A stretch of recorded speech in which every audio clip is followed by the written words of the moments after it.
Queridos hermanos y hermanas, bienvenido en el estudio de Departamento de Escuela Sabática. Tenemos el gusto de presentarle nuestra nueva lección de la resurrección. ¿Qué sucedía en la resurrección? Con ayuda de Dios tenemos la lección número 18 de sábado 2 de noviembre del 2013. Antes de empezar nuestro estudio de la escuela sabática, nos gustaría empezar con una oración en silencio.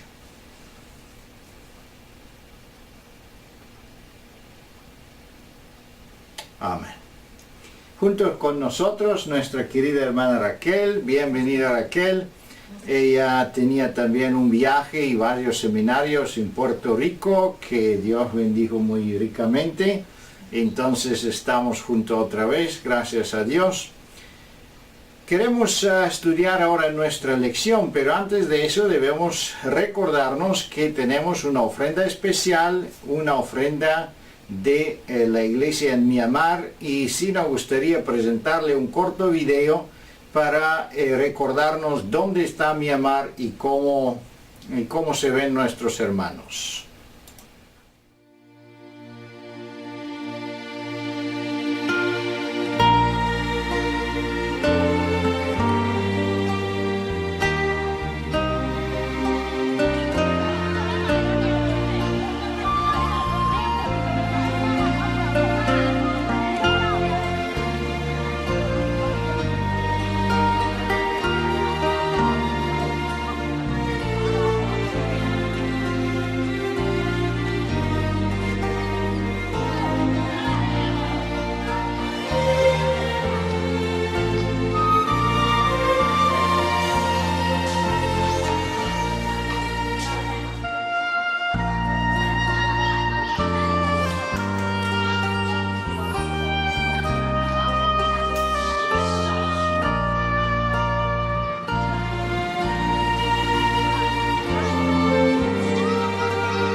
Con ayuda de Dios esperamos que podamos juntar una buena ofrenda para la iglesia en Myanmar, para que podamos comprar un templo ahí y que nuestros hermanos y hermanas puedan disfrutar también y trabajar duramente para compartir el Evangelio con otros que no lo conocen. Con ayuda del Señor vamos a entrar ahora en la lección, y aquí tenemos nuestra lección. Si nos gustaría entrar un poco en la composición, como siempre, como profesores en la escuela sabática y como pastores, obreros, debemos siempre conocer la estructura de un material antes de enseñarlo. La esperanza de los patriarcas. En la lección tenemos una introducción que tiene que ver con algunos versículos del Antiguo Testamento, que hace una introducción de la resurrección, y vamos a ver que en esta lección vamos a hablar prácticamente de las dos resurrecciones, una que es de los impíos y otra que es de que se salvan.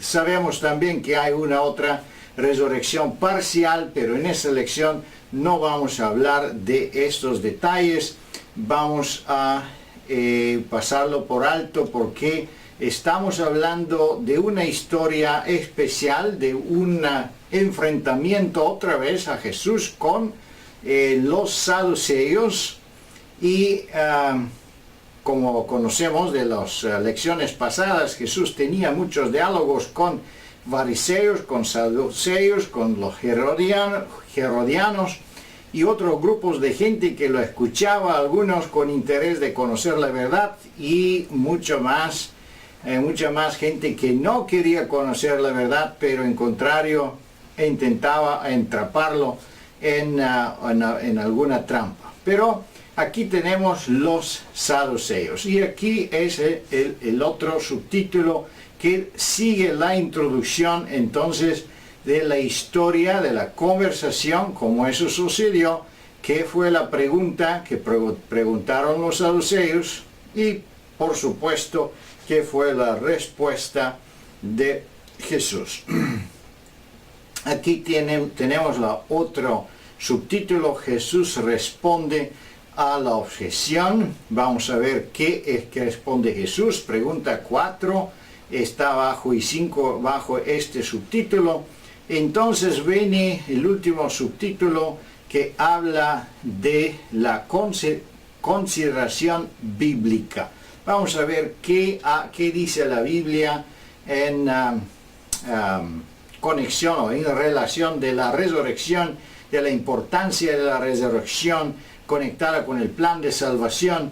Y vamos a ver que esta lección prácticamente tiene muchas cosas importantes para que nosotros debemos entender en esta clase, porque uno de los fundamentos, la enseñanza es fundamental en cristianismo, es prácticamente la resurrección de Jesucristo, y también nuestra, si nosotros seguimos los principios divinos.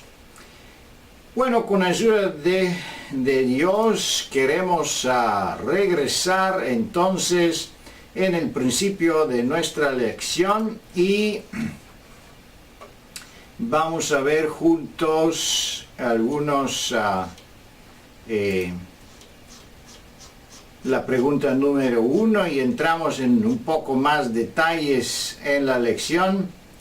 Si hay preguntas también pueden escribirnos en el email que tenemos y que se muestra también en la página web en el fin de nuestra lección.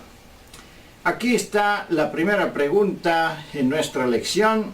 Es mencionada la resurrección de los libros escritos antes del nacimiento de Jesús. Explica los versículos del Antiguo Testamento que mencionan la resurrección. Bueno, tenemos dos versículos, y si queremos invitar a nuestra querida hermana Raquel que comenta en estos textos.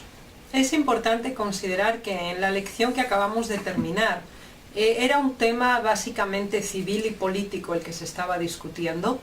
Sin embargo, ahora ya se introduce un tema más común en el cual había mantenido más diálogo, y es acerca de un tema doctrinal. Entonces ahora, ¿qué ocurre exactamente en esta última semana del ministerio de Jesús? Recordemos que eso está ocurriendo el martes, y pocos días después él sería arrestado, así que están intentando hacer un acopio de pruebas, de oportunidades para tener argumentos y así condenar a Jesús. Así pues, ahora encontramos a una de estas secciones planteando el tema de la resurrección. Como decíamos en el título, sería importante que todos los maestros de escuela sabática definan claramente los términos que están en el título, pero sin más demora deseamos introducirnos en esta primera pregunta, y está relacionada con el Antiguo Testamento. La razón por la cual se menciona esta pregunta es con el fin de confirmar que la resurrección no es un tema que recién viene a exponerse o a convertirse en parte del Evangelio en el Nuevo Testamento, sino que es una de las doctrinas básicas relacionadas con el plan de salvación. Tenemos dos citas del Antiguo Testamento, Job y Daniel, pero también en la nota se nos habla de Enoc, cuya cita y referencia a su predicación se encuentra en el libro de Judas. Así que de hecho tendríamos tres evidencias relacionadas inclusive con el séptimo desde Adán, que fue Enoc, que anunció el juicio, la segunda venida de Cristo y la resurrección. Todos estos elementos están enteramente relacionados y de hecho corresponden a la correcta comprensión del plan de salvación. Recordemos que la resurrección no sería necesaria si no hubiera muerte, y muerte no habría si no hubiera habido pecado.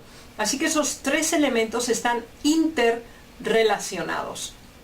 Así pues, analicemos en primer lugar la declaración de acuerdo al libro de Job. Nos damos cuenta que este hombre justo, tal como Dios mismo lo define, tenía una clara comprensión acerca de levantarse de la tumba y comprobar que aunque se hubiera producido una completa consumación de su cuerpo orgánico y que inclusive hubiera desaparecido su vida absolutamente, habría un momento específico en que Dios le llamaría, donde podría verlo y donde reviviría. Y cada uno de esos elementos están claramente señalizados cuando se dice: se levantará del polvo, después de deshecha está mi piel, y con esta carne lo veré por mí mismo, mis ojos lo verán. Vemos que hay una reiteración de la intensidad y de la importancia del hecho como tal. Y tenemos también la cita de Daniel, que va un poquito más allá, porque al mismo tiempo relaciona la resurrección con dos grupos humanos específicos. Job es muy individualizante y personalizante en su tema, sin embargo Daniel lo presenta en forma más genérica, de hecho separando los dos grandes grupos humanos en los que se dividirá también la humanidad. Entonces se dice claramente que unos resucitarán para vida eterna, mientras que otros lo harán para vergüenza y confusión perpetua. Así que a todo ser humano le espera la resurrección, si no se encuentra vivo en el momento en el cual el Señor Jesús venga por segunda vez. Y con la resurrección está relacionado que ha habido una muerte primera, que ha habido una corrupción del cuerpo, que ahora se produce un levantamiento del polvo, que entonces la resurrección está relacionada con un juicio previo y con una sentencia y recompensa de las obras realizadas. Así que la resurrección no es un tema separado, sino que tiene una gran gama de elementos coexistentes y que se relacionan como base para el plan de salvación. Muchas gracias. La resurrección de los muertos es prácticamente la esperanza de todos los creyentes, de todos los seres humanos. Es el punto central de las buenas nuevas, del Evangelio. Es el punto central del plan de salvación, porque por eso murió Jesús en la cruz, para que puede facilitar y permitir este milagro que sucede con todos ellos que creen en Él y que son fieles en su vida, en su creencia. Es prácticamente increíblemente importante la fe en la resurrección, y sabemos que la resurrección no solo se menciona en el Nuevo Testamento, pero en el Antiguo Testamento también, y es una de las partes principales de esperanza, a regresar en paraíso. Desde Adán hasta nuestro tiempo, esta esperanza está viva y necesaria. Bueno, vamos a seguir en nuestra segunda pregunta. Sin embargo, ¿qué creen los saduceos acerca de en los días de Jesús?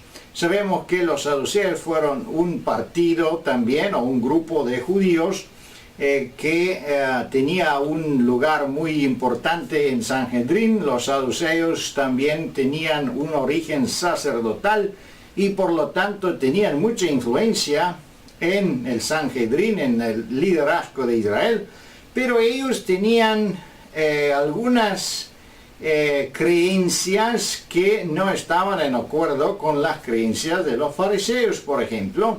Ellos fueron liberales en general, y vamos a ver también más detalles después cuando hablamos en la pregunta.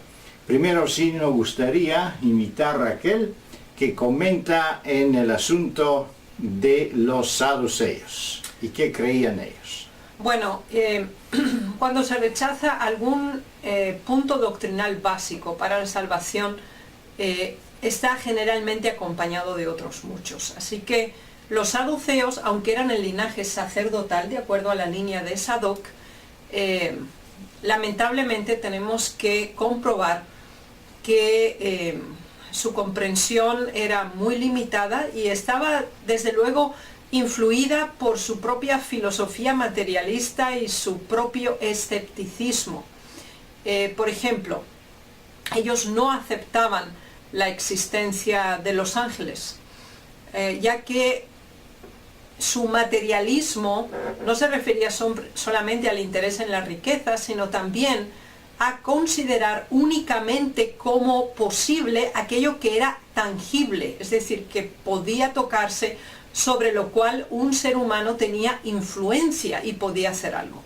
Como los ángeles eran presentados como seres que, aunque creados, eran superiores a la raza humana, les parecía demasiado fantástico y extraordinario, y por lo tanto su escepticismo, que exigía pruebas evidenciables y constatables, rechazaba.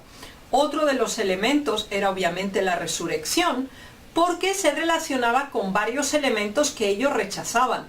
Es decir, ellos no creían en un juicio, ellos no creían que después uno tenía que dar cuentas de su propia vida o recibir una recompensa, sea esta buena o mala, en cuanto a lo hecho en la vida. Así que prácticamente ellos rechazaban el plan de salvación, porque se negaba el principio por medio del cual cada ser humano tiene que dar cuenta y también tiene que recibir el resultado de sus acciones. Así que lamentablemente, aunque era el linaje sacerdotal, estaba muy lejos de la correcta presentación de la verdad en este tema, así como en otros recientemente mencionados. Muchas gracias, muy importante. Como dice Salomón en Eclesiastes, no hay nada nuevo bajo el sol. Y aquí tenemos un grupo de creyentes que, dice el testimonio aquí indeseado de toda la gente, aceptaban parte de la Escritura y otras partes no la aceptaban. Creían parte de los escritos y partes no lo creían.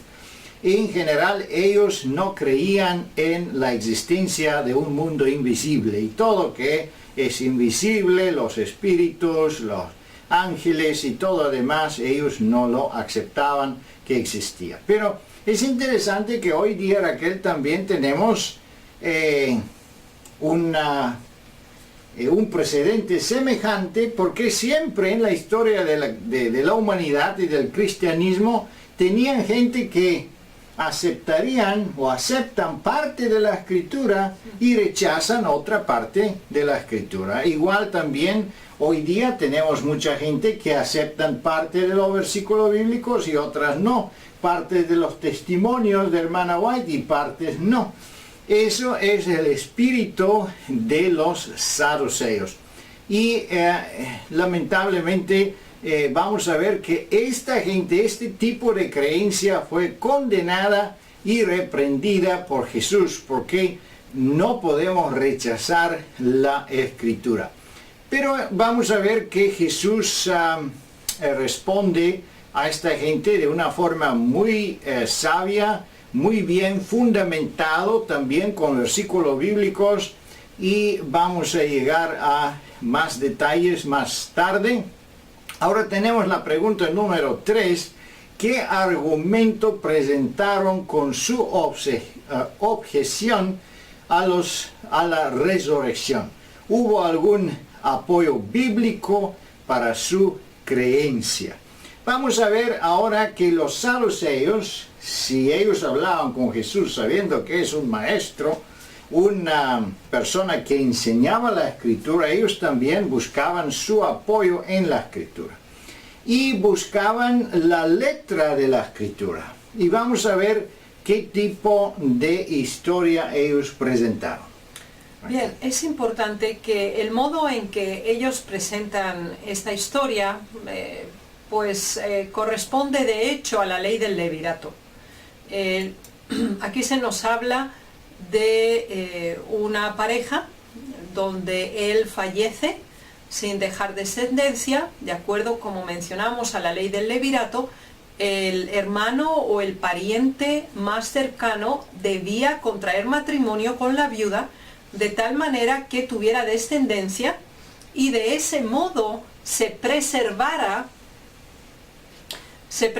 la propiedad o la herencia siempre dentro del grupo de familia original. Y en ese principio se constituía la ley del levirato. Bien, lo que era novedoso hasta cierto punto en la exposición de los saduceos, que obviamente era muy impactante porque se nos habla de 7 hermanos del esposo original que se casaron con la misma mujer y finalmente muere la mujer ya al final, y en todo ese proceso de contraer matrimonio con 7 hermanos, en ninguno de ellos hay descendencia. Bien, ahora la pregunta que se plantea es, y obviamente ellos lo dicen en forma sarcástica e irónica, haciendo burla de la creencia de la resurrección, porque la pregunta como la hacen es, en la resurrección pues, ¿de cuál de ellos será mujer, ya que los 7 la tuvieron por mujer?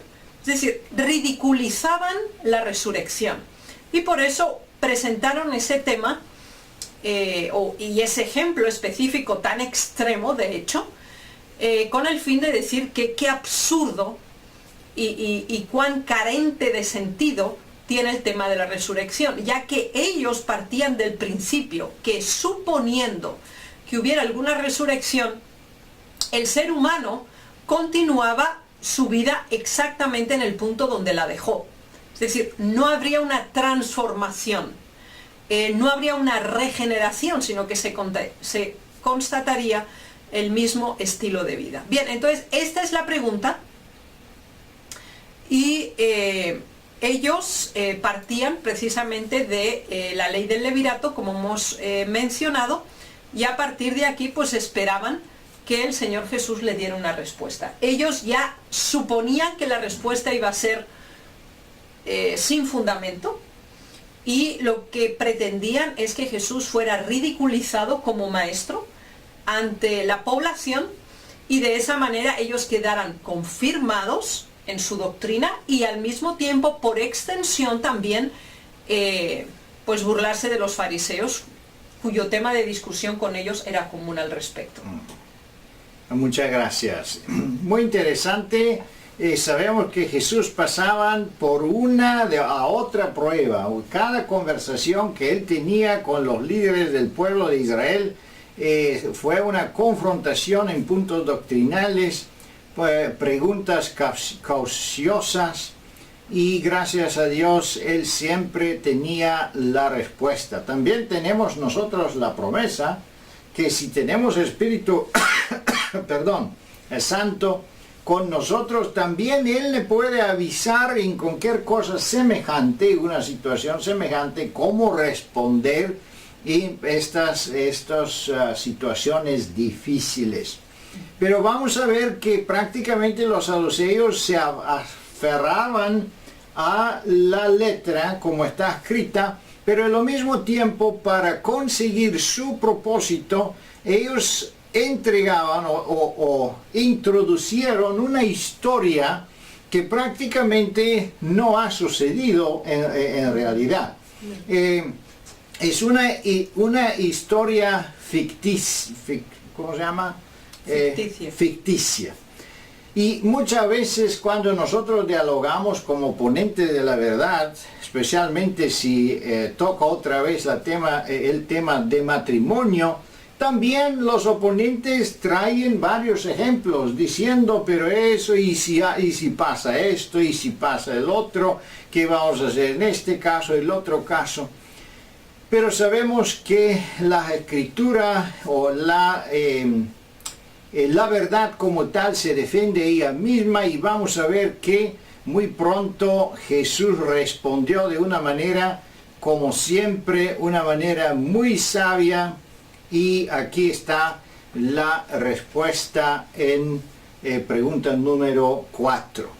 ¿Cómo respondió Jesús su objeción después de escuchar su argumento?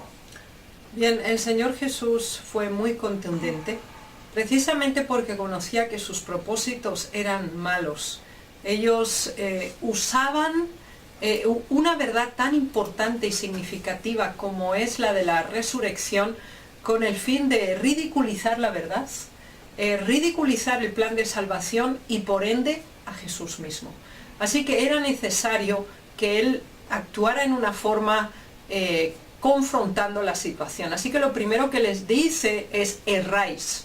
O sea, de entrada, el argumento que estáis presentando es errado. O sea, no es correcto. Y entonces les añade dos elementos que son muy importantes cuando uno yerra. ¿Cuáles son esos dos? Le dice: falta de conocimiento de las Escrituras, ignorancia. ¿Por qué erramos? Porque ignoramos las Escrituras. ¿Y cuál es el segundo? Ellos desvalorizaban el poder de Dios. No tomaban en cuenta el poder de Dios. Juzgaban a Dios como si Él fuera un humano, como si Él dependiera de las limitaciones que cada ser humano tiene. O sea, ellos juzgaban a Dios de acuerdo a sus propios criterios, de acuerdo a sus propias limitaciones. Entonces, estos dos elementos son de gran enseñanza para nosotros. Si no queremos errar, uno, tenemos que reconocer siempre el poder y la autoridad de Dios. Dos, tenemos que considerar las Escrituras como la última palabra en cuestiones de doctrina. Ambos elementos estaban siendo rechazados por ellos. Así que la conclusión era el error. Y entonces ahora viene una exposición más detallada. Porque en la resurrección ni se casarán, ni se darán en casamiento, sino serán como los ángeles de Dios en el cielo. Así que aquí el Señor Jesús los transporta a otro nivel de existencia, lo cual ellos negaban. Y por eso Jesús introdujo también a los ángeles, que además por añadidura ellos también negaban. Así que entonces Él les dice: bien, en la resurrección, la primera constatación que les da es que no viviremos de acuerdo a la misma estructura que nosotros vivimos aquí en la tierra. Entonces, esa es la primera declaración, porque dice: porque en la resurrección ni se casarán, ni se darán en casamiento, lo cual quiere decir que no habrá reproducción. El mantenimiento de la raza humana no dependerá de esta reproducción. Así que el primer elemento es: después de la resurrección no vivimos en las mismas condiciones, de acuerdo a las mismas dimensiones, ni en el mismo contexto. Ese es el primer elemento que necesitaban entender. Segundo, y muy importante, sino serán como los ángeles de Dios en el cielo. ¿Aquí a qué se refería Jesús exactamente? Que el ser humano llegaría a un nivel superior de vida. Cuando estudiamos los Salmos, y ellos los conocían, sabían que Dios había dicho que al ser humano lo había creado algo inferior a los ángeles. Aunque ambos somos seres creados, tanto los seres humanos como los ángeles no tienen limitaciones que nosotros tenemos. Están en un nivel de creación superior al ser humano. Bien, ¿cuál es la segunda gran verdad que el Señor les comunica con la resurrección? Uno, que tenemos un contexto de vida y una dimensión de vida completamente diferente a la presente, a la terrena. Dos, superaremos nuestra humanidad para convertirnos o transportarnos a un nivel de existencia superior en igualdad con los ángeles. Así que, ¿qué significa esto? Que la resurrección está relacionada, hablamos de la resurrección de los justos, obviamente, con una dimensión de vida superior y de una categoría de vida también de una dimensión más extensa. Pero la versión que tenemos en Lucas también nos da algunos matices que no la tenemos en Mateo y nos dice: los hijos de este siglo se casan y se dan en casamiento, mas los que fueron tenidos por dignos de alcanzar aquel siglo y la resurrección de entre los muertos ni se casan ni se dan en casamiento. Así que aquí de nuevo se confirma ese primer principio.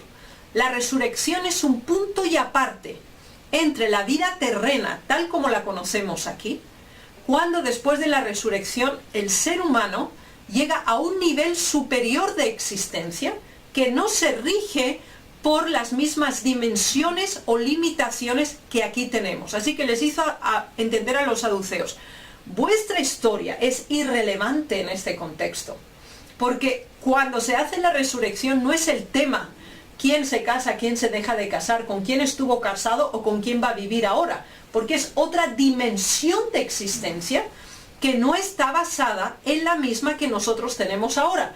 Entonces les dijo: vuestra pregunta está descalificada para que se le dé una respuesta. Y demostráis profunda ignorancia por el hecho de creer que se produce una resurrección y todo en esta tierra continúa igual, cuando la resurrección implica una dimensión superior de existencia. Muchas gracias, Raquel.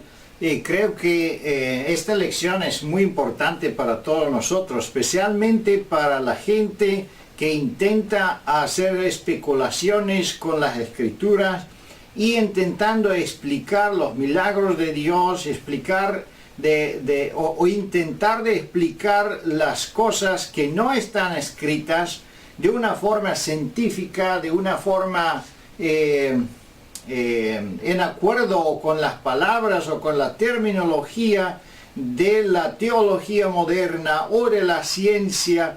Entonces podemos siempre entrar un error, así como los saduceos también entraron. En ese sentido, la naturaleza humana ahora y la naturaleza humana después de la resurrección son cosas distintas que tampoco sabemos exactamente cómo va a ser. Y una descripción de eso es irrelevante, es una especulación. También sabemos que después de la resurrección los santos que van a acompañar a Jesús van a tener la oportunidad a pasar en el tiempo. La dimensión del tiempo no va a tener ninguna relación, ni el espacio. Ellos va a ser como los ángeles, que significa que pueden acompañar a Jesús en todo el universo sin tener problemas. Y sabemos que los ángeles se movían en una velocidad que no se puede explicar, porque Daniel estaba orando y en el momento cuando él se levantó, ya el ángel estaba con él. Entonces entendemos que hay muchas cosas que nosotros no podemos entender. Como Jesús mismo dijo a Nicodemos: yo te explico cosas terrenales que tú no puedes entender. ¿Y qué va a suceder si yo te voy a explicar las cosas del cielo? Así también nosotros debemos mantener la humildad y también el temor de Dios cuando estudiamos la palabra del Señor, para mantener nuestra comprensión e entendimiento en los marcos de las Escrituras, porque muy fácil podemos errar si intentamos de especular en nuestras explicaciones. Vamos a seguir la lección y vamos a aprender más cosas. Ahora venimos en el punto número 5. Continuará la vida matrimonial después de la resurrección. Ya mencionaste, Raquel, algunas cosas aquí, pero seguro para mucha gente interesados y también miembros es interesante. Para mí especialmente es muy claro que el matrimonio es una parte terrenal, una parte temporaria aquí para esta vida, pero aquí vamos a ver qué dice la palabra de Dios. Sí, es importante que el Señor intenta aclarar a este grupo humano que pretendía estar en posesión de la verdad, que estaban completamente errados. ¿Qué se entiende por error? O sea, es que no tenía ni un solo porcentaje de verdad, era completamente equivocada la argumentación. ¿Cuándo es completamente equivocada? Cuando nosotros juzgamos cuestiones celestiales de acuerdo a criterios terrenales. Eso es un terrible error. O sea, no podemos definir la existencia humana en otra dimensión, como será después de la resurrección, de acuerdo a los requisitos presentes que tenemos de existencia. Y por eso el Señor les dice, porque no pueden ya más morir. ¿Qué significa esto? Bien, el nivel terrenal está limitado a la muerte. O sea, el ser humano está abocado a morir. Obviamente ha habido excepción en la historia de la humanidad. Por ejemplo, sabemos que Enoc fue trasladado sin ver la muerte. También lo fue Elías, pero estamos hablando del reglamento general. Ahora, la muerte existe, ¿por qué razón? Porque existe el pecado. Bien, entonces existe el elemento pecado que trae consigo la muerte, porque la muerte es la transgresión de la ley de Dios. Y la transgresión de la ley de Dios es pecado, así que pecado, muerte y transgresión de la ley cierran el círculo. Ahora, esa es nuestra dimensión humana. Sin embargo, el Señor les dice, el primer elemento que cambia es que ya no hay muerte, lo cual quiere decir que ya no hay pecado. Esa es una transformación completa de la naturaleza humana. Dice más, pues son iguales a los ángeles. ¿Qué quiere decir? Que el nivel de creación inicial, de acuerdo a Génesis 1 y 2, que fueron creados inferiores, algo menor, dice la cita bíblica, que los ángeles, ahora tras la resurrección, se eleva ese nivel y se coloca en igualdad con los ángeles. Y se dice algo muy hermoso, dice, y son hijos de Dios, al ser hijos de la resurrección. Así que eso implica algo que ellos no consideraban en cuenta en absoluto, que la dimensión de existencia cambia. Y cambia porque cambia la condición que rige este planeta. Ya no es Satanás el príncipe de este mundo. El pecado, la muerte desaparece cuando también se dará el gran despertar de los fieles en ocasión de la segunda venida de Cristo. Así que en relación a la resurrección no podemos juzgarlo con el aspecto materialista, y hablamos estrictamente en cuanto a materia, de acuerdo a lo que hoy entendemos. Por eso nunca jamás podemos considerar, pronunciar juicios o atrevernos a cuestionar cuestiones bíblicas, valga la redundancia, de acuerdo a criterios humanos, porque lo espiritual se juzga con lo espiritual y lo carnal con lo carnal.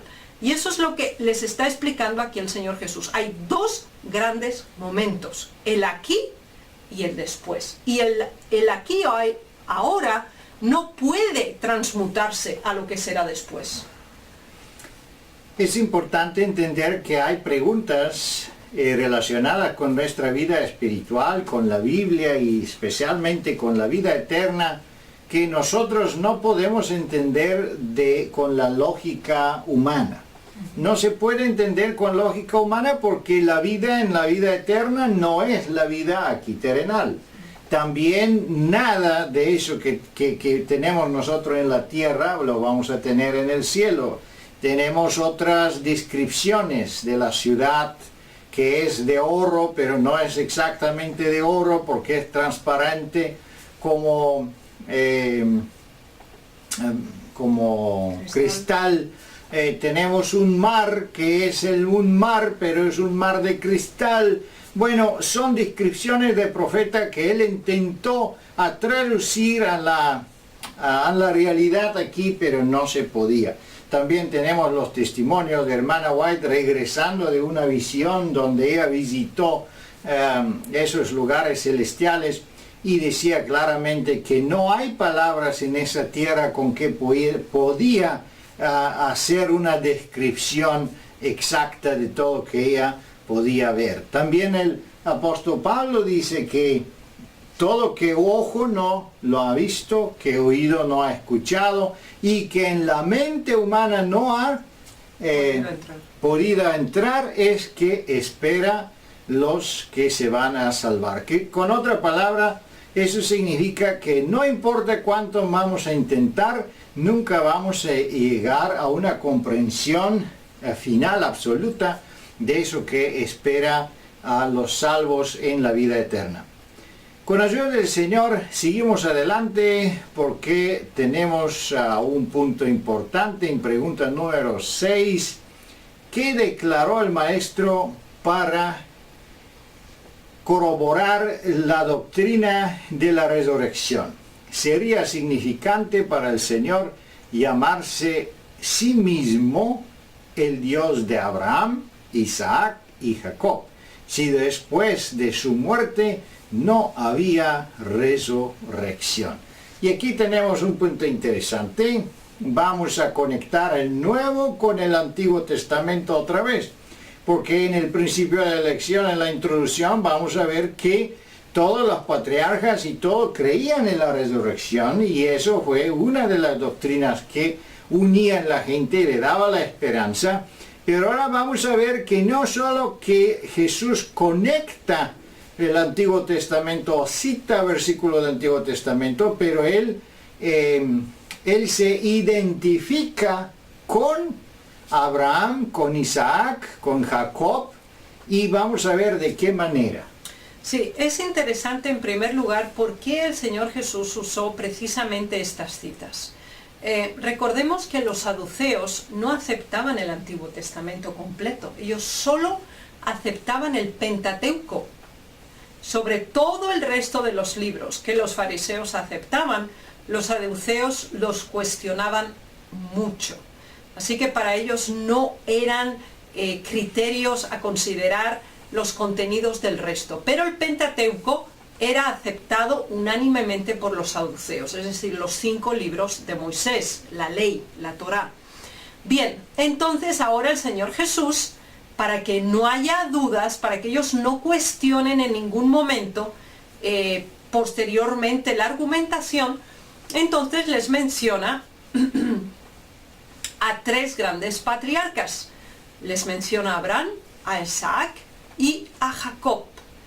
Y los presenta dentro de la estructura típica de expresión en Génesis, Éxodo y así continuamente en los 5 primeros libros de Moisés. Porque les dice, 1, en relación a la resurrección de los muertos, ¿no habéis leído lo que fue dicho por Dios por medio de Moisés? Yo soy el Dios de Abraham, el Dios de Isaac y el Dios de Jacob. Y ahora, obviamente, cuando el Señor le dijo esto a Moisés, los 3 ya habían muerto. Y ellos, los saduceos, podían constatar, iban a decir claramente sí, no eran contemporáneos de Moisés. Así que Abraham, Isaac y Jacob, los 3 estaban muertos cuando el Señor hizo esta declaración a Moisés. Ahora bien, les añade entonces el siguiente principio. Dios no es Dios de muertos, sino de vivos. Y ahora se plantea la cuestión. Pero cuando el Señor lo dijo, ellos estaban físicamente muertos. ¿Pero por qué se consideraban que su Dios era el Dios verdadero? Precisamente porque ellos iban a resucitar. Y ellos se habían mantenido fieles y habían pasado las promesas de padres a hijos. Habían perpetuado la verdad de generación en generación. ¿Qué les explica el Señor en este momento? Que la verdad, la relación con Dios y el principio doctrinal de la resurrección está enmarcado en el plan de salvación que el Señor mismo reveló a Abraham cuando le dijo, de tu descendencia de tu descendencia serán benditas todas las naciones de la tierra. Y lo mismo se le confirmó a Isaac y lo mismo se le confirmó a Jacob. Lo cual quiere decir que ellos iban a resucitar, porque el Dios de ellos era Dios de vivos, no de muertos. Así que este pensamiento fue realmente impresionante y sorprendente para los saduceos, porque el Señor Jesús usó como referencia histórica los libros que ellos consideraban inspirados y dignos de acreditación doctrinal. Además mencionó 3 momentos históricos que correspondían también a 3 periodos específicos de la historia del pueblo de Israel, con estos 3 patriarcas fundamentales en la historia, y obviamente la argumentación era impresionante por sí misma. Tenemos una actitud que Jesús tenía hasta los muertos, muy parecida como él tenía con Lázaro cuando lo anunciaron que fue muerto. Entonces él dijo, Lázaro duerme. Para el Señor los muertos no son de verdad muertos, porque Él tiene la vida en sus manos. La resurrección es un hecho para Él. Para nosotros es quizá una pregunta, una cosa que nosotros esperamos o intentamos imaginarnos, pero no sabemos cómo es. Pero para Jesús eso es una realidad. Para Dios es una realidad, y por eso Él menciona con esta certeza y seguridad que Él es Dios de Jacob, de Isaac, Él es Dios de los patriarcas, de todos ellos que se van a salvar, y para ellos la muerte no es nada. A veces estoy pensando que prácticamente para Dios la muerte no es problema, no es ningún problema. Él dice que no debemos ni llorar, ni ser triste si alguien de nuestros amigos y parientes ha fallecido en la fe, porque eso no es necesario. ¿Por qué? Porque la vida está real para el Señor. Y es interesante que también nosotros muchas veces tenemos miedo de la muerte, pero no tenemos miedo del pecado. Y es exactamente en contrario como lo presenta la Biblia, porque el pecado es peor que la muerte, porque el pecado lleva consigo la muerte eterna. Pero la muerte temporaria, eso para Dios no es ningún obstáculo. Bueno, seguimos adelante y vamos a ver esta vez la última pregunta.